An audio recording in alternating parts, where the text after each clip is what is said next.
Hello everybody, we're back at DMB and this is a follow-on from the initial episode that we did on the AKs, and we showed you a little snippet of one of these guns previously, but Barry's been very excited to tell me about these guns because you wanted to tell me about it, didn't you, Barry? So say hello, Barry. Hello, Barry. So what have we actually got on the table, Barry? Explain to me what we're looking at here. Okay, so we've got an SVD and an SVDS. Okay, so before what is SVD and SVD? What does that actually mean? Snajperskaya wintowka dziegtarowa and Snajperskaya wintowka dziegtarowa składnoe, because I'm showing off do again. They come with chips, or do they? They do. Yeah. So sniper rifle of Jektarev, the designer. Oh, okay. So the guy who designed the DP machine gun he's most famous for, amongst lots of others. Yeah. And then the sniper rifle of Jektarev folding, skladnoe means, or skladna means folding. Okay. So this one's got a folding stock, it's airborne. Yeah. So we are looking at sniper rifles from, now are these used worldwide? Are they very specific to Russia, or who's actually using these types of weapons? These, not so much this, because it's too modern and new. This came out in '63 and is still in use anywhere in the world. Really? Yeah. Okay. Some of them have now got Israeli updated furniture and things, but the core gun, yeah, it's a good system. Okay. It's a really good system. So is this, as I may wrongly assume there is this based on anything, the actual frame and everything based on an AK, or is it nothing to do with an AK? It superficially looks like a squashed and stretched out AK, so you can forgive people for, but no, it's actually more like an SKS. Okay. Which was the predecessor of the AK. A picture which will appear here. A picture shall appear somewhere, yes, magically. Yeah. No.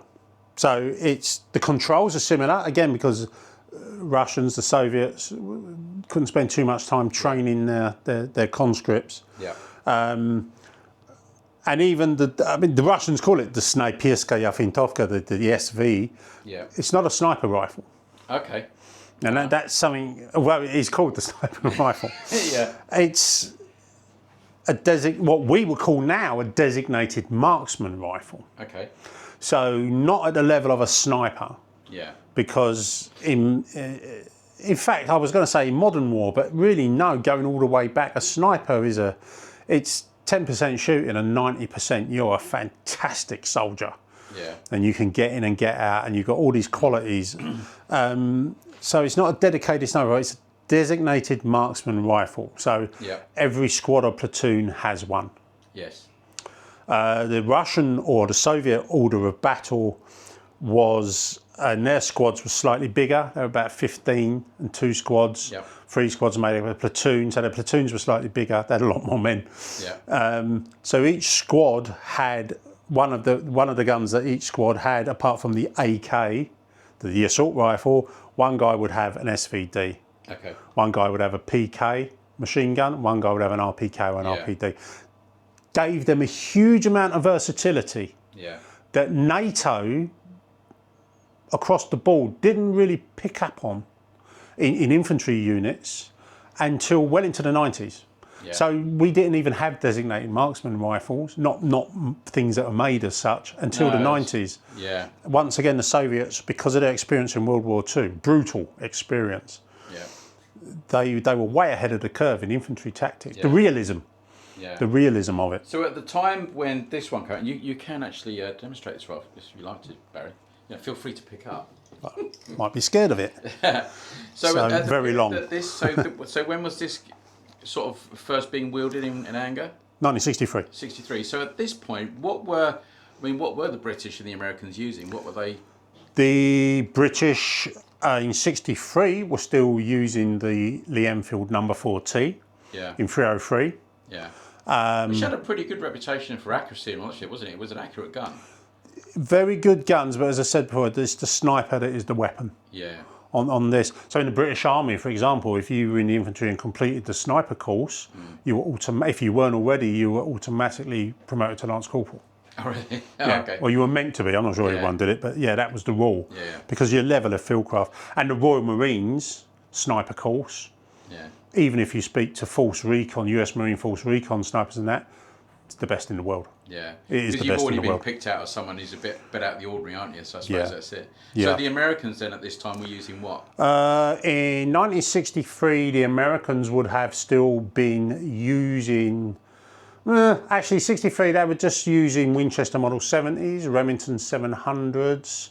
They just sort of got rid of the World War... The American sniper rifle in World War II, the Springfield, or the M1 Garand D, they weren't great. Yeah. Also in Vietnam using the M14 with some sort of optic on it, which was the nearest equivalent to this. Yeah. Because it was semi-automatic. Because when you think about Remington 700s, I mean, they're just adapted from what people were using. It's a hunting rifle. Yeah, well, the Winchester, accurate, the Winchesters, and they could fire 7.62 NATO easily. Yeah. In fact, in Vietnam, the US Marine snipers were using Remington 700s still in 30.06. Yeah. Just gives you that bit more reach out ability, power. But yeah, so these work just like a Kalashnikov. So again, if you can use a Kalashnikov, magazine goes in exactly the same way. Not familiar to you, is it? 10-round magazine. 10 round. Okay. Safety only has 2 positions, on and off, but again, push down. Yeah. And again, you have to take your hand off the whole thing to operate it. Yeah. Bolt handle. This will lock back because it's empty, unlike the Kalashnikov. Okay. 99% of Kalashnikovs won't do that, apart from Yugoslavian ones. Yeah. So locks back when empty to say, feed me. Yeah. So I'll do it without the mag. So. Yeah. Yeah. And you can hear the difference, can't you, between that and your Bogo sort of AK, can't you? Yeah. Well, it's a much more purposeful weapon, isn't it? Well, this fires. Yeah. So caliber wise, what are we talking? On this? So 7.62, but 7.62 times. I'm going to get it wrong. 5.4 on the Gant. Yeah. So the old 19th century. Because that's a rimmed case, isn't it? That's a rimmed case. Yeah. Still Same in as use. The sort of 303, yeah. Yeah. 30.06, 303, 7.62 in the Gant, 7.92 Mauser. Pretty much the same. Did exactly the same thing. Yeah. This is still in use though. This is used still on the SVDs, also in the PK machine gun range. Yeah. Still use these. I mean, it's a rimmed cartridge. Well, the Bren gun, one of the most, probably the best LMG in World War II. That was rimmed. Again, if you're well trained. And again, the guys who they give these to, generally when they went through basic training, the consistent best shot would get one of these. And just going back to that, when I say every squad has them, we're talking infantry units or assault troops, motorised infantry, fighting troops. Yeah. Fighting troops. Yeah. Because the advantage of a sort of 30 cal, I think it's sort of 30 cal really is the weight of the projectile. So that's going to be, what are you going to go up to in grains on that, from sort of 150 up really, I suppose? Yeah, and you're going to be pushing it out between 2,700 to 2,900 feet per second. Yeah. Yeah. Yeah, you don't want to be shot with it. Don't be shot with enemy. No. But this is going to under 600 yards. Yeah, what's the sort of minute of angle we're getting at that, MOA on that? 600 yards out of these, you're probably looking at 8 MOA. Yeah. Which again, people go, ooh. These typically, when they left the factory, should have been 1.5 MOA to 2 MOA. Yeah. And again, by modern standards, everyone's like, ooh. Yeah. But realistically, even a current, and this is something just critical, even a current issue US M4 carbine, 2 MOA from the factory is absolutely acceptable. Yeah. There's a lot of rubbish out there about accuracy. And I think a lot of people don't realise that, snipers are not shooting at 1.5 kilometres continually. No. It's all between 1 and 400 yards or 1 and 300 yards. Yeah, so you don't need that degree of accuracy. You just need it to stop the person you're aiming at. But when this came out in 1963, and it was put into the hands of the troops from like 64, 65 onwards, from the very get-go, you had the special sniper round for it, the 7N1, which was a much closer tolerance than manufactured round. These you can just you can pull the rounds out of your PK machine gun and put them in. They're going to do fine. Yeah. But with the 7N1 rounds in, it's almost like a selected round that you might have for target shooters, isn't it? They want consistency, shot to shot, and that's what you want. You don't want it spraying all over the place. But again, it's for a designated marksman. So give you an example of how the Soviet order of battle was set up. A motorised infantry conscript unit, they would never got the 7M1. But the VDV, the airborne assault troops, you know, guys with the blue one. Yep. Oh, what have I done? it's always one, Barry. Oh no! Stand by one, everybody. Oh no! I've got to touch him now. Oh, that's why I did it. Oh God. Okay, carry on. So, like the Vzdushno Desantny Vojska, the airborne assault troops, with the blue and white Teshenkas, or the naval infantry with the different colour blue and white Teshenkas, they would probably get the 7M1 cartridge, but the normal Who was troops producing that then? Were they produced? Are they? We always sort of think as Russian stuff just been produced massed in a factory. Are there special? Were they special order from some ammunition manufacturer that were doing those, or were they just made on the thing and just weighed properly and measured there? I mean, the hell of a lot less were made. Yeah. But yeah, it's the Soviet Union. So were they made only into? I don't know. Yeah. Ask me questions I don't know, mate. Look silly. So, but are they stamped? Are they head stamped? I don't actually know, to be absolutely honest, because this isn't one. This is just a 762, just a training round, just to demonstrate a round. Yeah. I would imagine I don't know. Yeah. The boxes would have been stamped up. Yeah, the box would be different. Yeah. So in terms of accidents, so we've now got optical sights on these. Mm-hmm. So what have we actually got on here? Is this actually a Russian sight? Yeah, that's a PSOP sight. So that's a 4x optic. Yeah. Really. It looks quite complex, doesn't it, compared to what we know today? There's a lot of buttons and things on here. Not to me. So, we got our sun shield. Yeah. Which is really simple and wobbly and very Soviet. High tolerance there. Yeah. We've got our on and off button for our illuminated reticle. So you turn that on, and on these they go red. So that's quite. I mean, we take if someone hadn't wasted the battery as just every day these days. But this was I was going to say this is 1963. Yeah. The Americans were using all sorts of off the shelf, by our standards, rubbish. Yeah. You wouldn't put them on air rifles nowadays. Yeah. Optics. The British were still soldiering on with the number 32, Mark II and 1 at the time. Yeah. Very simple, basic sights, aren't they? Really beautifully made, but they're quite robust. But robust. Yeah. But kudos to the guys who used them. Yeah. I think the thing to say with this came out in 1963, and if it came out in 1985, you'd have been impressed. Yeah. That's how far ahead of the curve they were. Yeah. And with all the Soviet systems. Yeah. Are we talking about illuminated reticles now? We're not talking about night vision or image intensifier. It's just the reticle. The reticle actually lit up. So glows red. Yeah. Just battery powered, obviously. But the battery. This hasn't got a battery in it. You can use the scope. Yeah. It's got. Might be good to go and find the graphic and put it up so people can see it on screen of the actual reticle. Yeah. So what is the reticle actually in here then?